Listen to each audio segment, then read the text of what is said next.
আবহাওয়া খারাপ হওয়ার কারণে প্রধানমন্ত্রী নরেন্দ্র মোদী আজ হলদিয়া হেলিপ্যাড ময়দানে নির্বাচনী জনসভায় অংশ নিতে আসতে পারেননি। পরিশেষে শুভেন্দু অধিকারী ঘোষণা করেন ভার্চুয়ালি প্রধানমন্ত্রী হলদিয়ায় ভাষণ দেবেন। সেই অনুযায়ী প্রধানমন্ত্রীর ভার্চুয়াল ভাষণ দেখানো হয়। ততক্ষণে সমস্ত কর্মী ও দর্শক শূন্য হয়ে পড়ে এলাকা।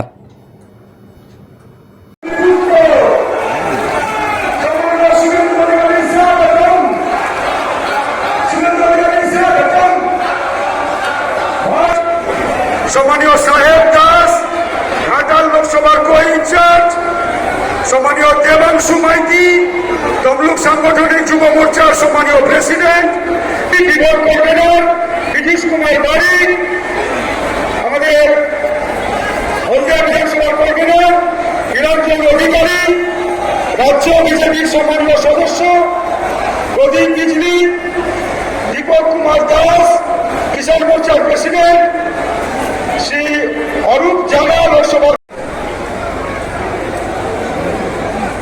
এবং চন্দ্রশেখর মন্ডল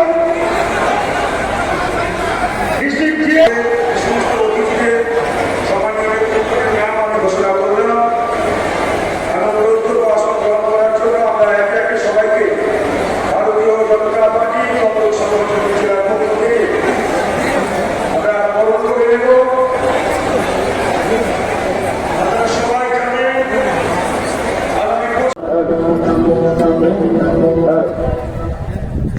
আমাদের জলের ব্যবস্থা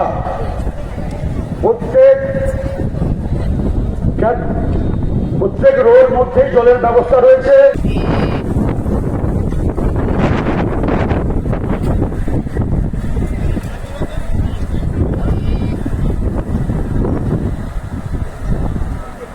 আচ্ছা, যারা ভলেন্টিয়ারের দায়িত্বে রয়েছেন আমাদের বাম মঞ্চের ঠিক বাম দিকে মঞ্চে प्रयास हो रहे हैं, लेकिन टीएमसी को किसकी चिंता है? टीएमसी को अपने वोट बैंक की चिंता है। ये लोग घुसपैठियों को बुला बुलाकर बसा रहे हैं।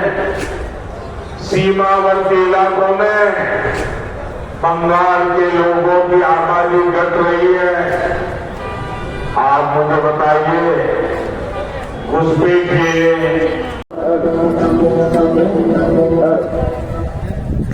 আমাদের জলের ব্যবস্থা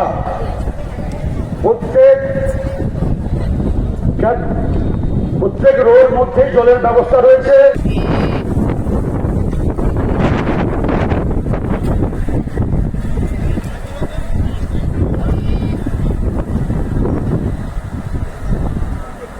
আচ্ছা, যারা ভলেন্টিয়ারের দায়িত্বে রয়েছেন আমাদের বাম মঞ্চের ঠিক বাম দিকে মঞ্চে